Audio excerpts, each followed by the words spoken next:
India. Talk with number one India News every Sunday at 6 p.m. on number one India News. Hello viewers, I am JAYDEV Patel and you are watching number one India News. Welcome once again India Talk with number one India News. We have a special guest with us today, eminent economist Professor Arun Kumar. Professor Arun Kumar, you are very welcome to our program today. Thank you.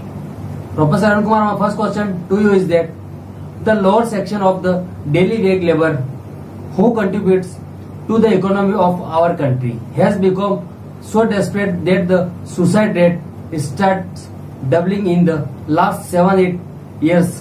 What does it indicate about the condition and direction of the economy of our country?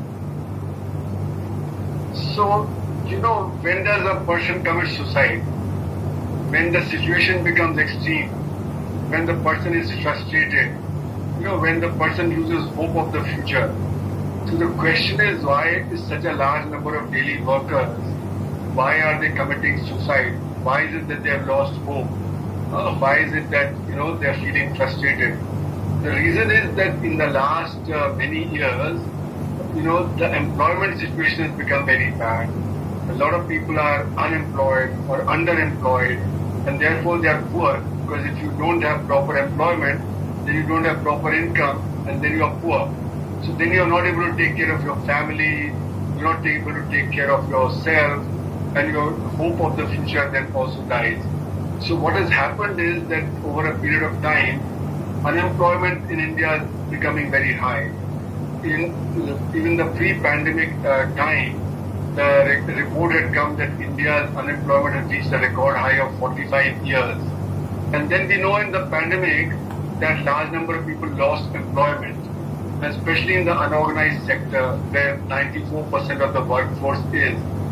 So if 94% are losing employment, they're losing income, and we know that 80% people who were interviewed in the first lockdown, they said that they had lost their income, and 90% said we don't have savings to feed even for 1 week our family.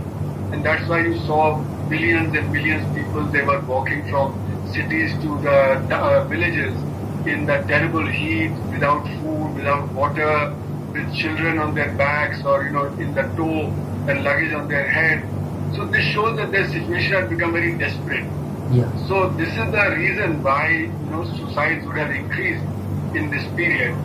And then you see the unorganized sector was hit very hard by demonetization in 2016, then by GST in 2017, then by the NBFC crisis in 2018. So all this shows that there has been a crisis that has been growing in the unorganized sector, and that's where the daily wage workers and others are working, and they are the ones who may have committed suicide.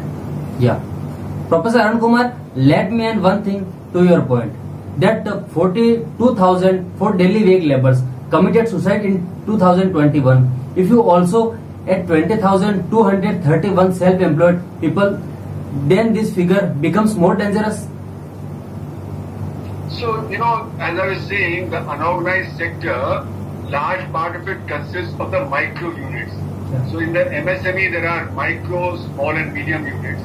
Micro units are about 6 crore.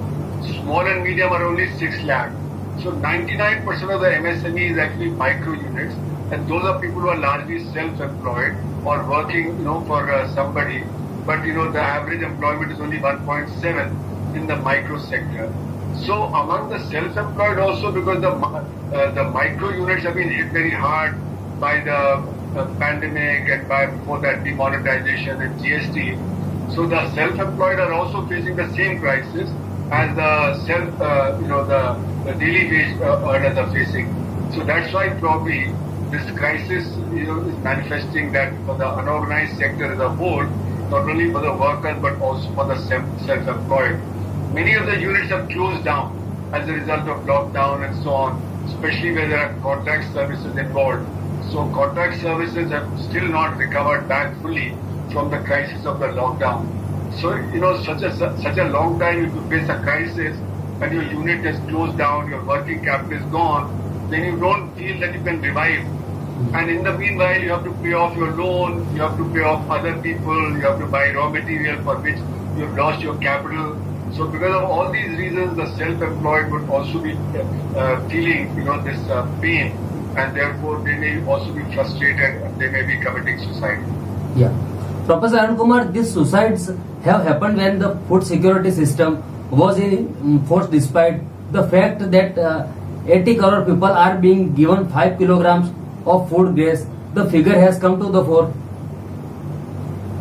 So, food is one thing that you require, but you also require other things in life, like your children's schooling is there, medical health expenditure is there, then, other than food, you require, clothing and other things also.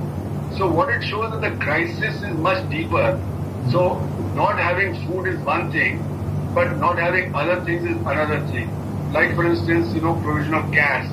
Now, large number of people are not able to fill their cylinder because the cost of gas is very high. Now, if you don't have energy, then all your problems of cooking and various other things they come up. If you don't have clothing, if your children are not getting proper schooling, or because of the crisis you have to withdraw your children from school, or there is some illness in the family and you're not able to meet the expense of the family, then that also creates a crisis. So therefore, food is one item which is very essential, there is no doubt about it. But there are other requirements also, and especially for the micro sector, if your working capital is gone, then you know that even though you are getting food today, but tomorrow your business will not revive. Therefore, you will remain very poor. And that's why, you may face the crisis. And when in a crisis, you might take the extreme step of committing suicide.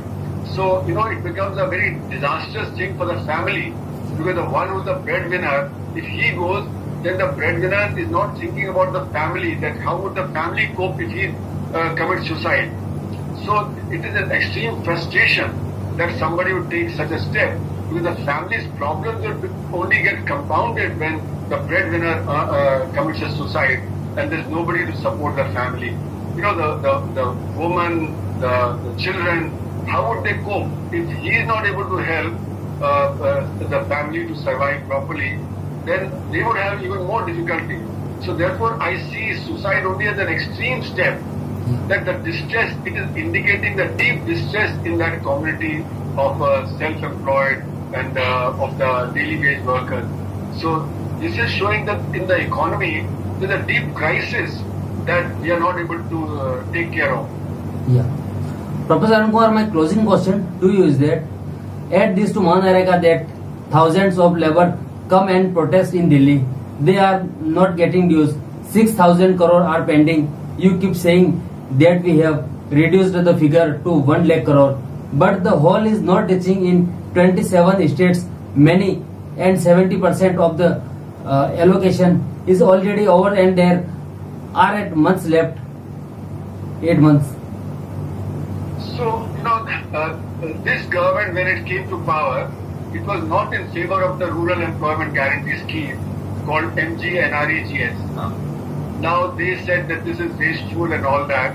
But you see, when the crisis hits, when unemployment is there, then for the people who are unemployed, the Rural Employment Guarantee Scheme is one way of at least getting some income.